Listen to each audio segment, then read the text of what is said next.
Hey guys good evening welcome back to my another new blog. तो guys এখন বাজে ঘড়িতে 8টা আর আজকের ইভিনিং ব্লগটা 8টা থেকে স্টার্ট করলাম।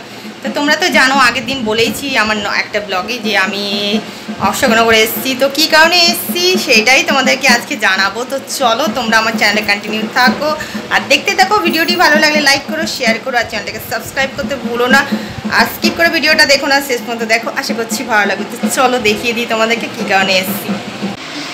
আলোটা পেছনের লাইটটা প্রচণ্ড লাইট হয়ে গেছে, মানে ফুটছে না। আর গাইস দেখতেই পাচ্ছ আমাদের বাড়িতে ছোটোখাটো একটা প্যান্ডেল করা হয়েছে কালী পুজোর উদ্দেশ্যে। কারণ হচ্ছে আমার শাশুড়ি মায়ের মানত ছিল কালী পুজো দেয়া, তো সেই মানত পূর্তির জন্যই আমি আজকে এসেছি আর কালকে এসেছি তো কালকে ভোরবেলায় আমরা বেরিয়ে যাব। আর দেখো তোমাদেরকে মণ্ডপটা দেখাচ্ছি কত সুন্দর করে সাজানো হয়েছে। আর তবে ব্যাকগ্রাউন্ডের লাইটটার খুব একটা পাওয়ার ছিল না, সেটাই আমার দেওরকে বলছিলাম, খুব একটা মানে জোর লাগছিল না। ভিডিও করতে গিয়েও একদম আবছা আবছা দেখাচ্ছিল। তার মধ্যেই ঠাকুর মশাই মাকে সাজিয়ে দিচ্ছেন ভালো করে। আর বরণ তো আগেই করা হয়ে গেছে দৌড়ে, তো সেই শটটা নেওয়া হয়নি। আর এখন হচ্ছে ব্যালেন্স করে রাখা হচ্ছে যাতে ঠাকুর নড়ে না যায় মূর্তিটা, সেই কারণে।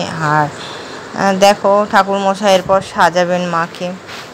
তো ঠাকুরমশাইয়ের কাজ করছেন, উনি গুছিয়ে নিচ্ছেন নিজের পুজোর জন্য। কারণ সারা রাত যেহেতু পুজো হবে আর হয়তো আমরা সারা রাত জাগতে পারবো না, কারণ হচ্ছে কালকে ভোরবেলায় বেরোবো আর সারা রাত জাগলে গাড়ি চালাতে প্রবলেম হবে। আর এখন সোনাইকে বসিয়ে দিয়েছি খাবার খাওয়ার জন্য, কারণ প্রায় 12টা বেজে গেছিলো।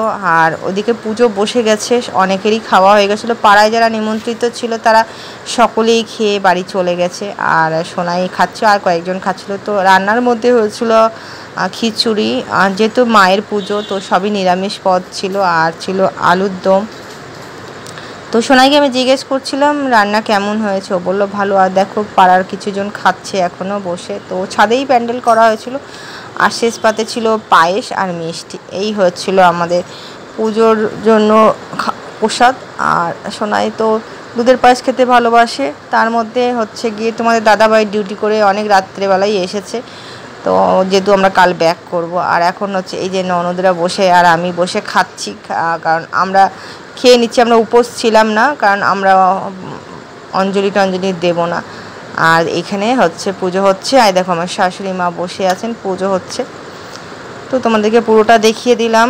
আর ঠাকুরমশাই এখন আরতি করছেন মায়ের। তো সত্যি কথা বলতে ঠাকুর খুব সুন্দর হয়েছে, খুবই ভালো লাগছিল দেখতে। তো আমার শাশুড়ি মাকে বলা হয়েছিল যে ওনার যেহেতু বয়স হয়ে গেছে উপোস না থাকতে, তো আমার ননদের মেয়ে দেখো বসে পুজোর ওখানে, ও উপোস ছিল অঞ্জলি দেবে আর শাশুড়িও উপোস ছিল। তো ওনারা হচ্ছে উপোস, ওনারা বসে পুজোর মণ্ডপে বসে রয়েছে।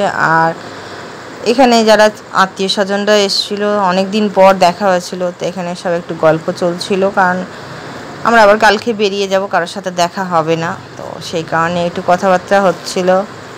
আর এই হচ্ছে আমার ছোট ননদ। তো যাই হোক ঠাকুরমশাই কিছু হয়তো চেয়েছেন সেটা দিচ্ছিল। তো ভিডিও এখন ঘড়িতে বাজে রাত 1টা আর আমি ড্রেসটা চেঞ্জ করলাম জাস্ট এই মাত্র। তো পুজো তো আজকে সারা রাত চলবে, হোমযজ্ঞ সবই হবে। তো আমাদের রাত্রে জাগলে হবে না, কারণ কালকে আমরা ব্যাক করার ডেট আছে। তো আজকে ব্লগটা এখানেই শেষ করছি গাইজ, আবার দেখা হবে তোমাদের সঙ্গে নেক্সট ব্লগে।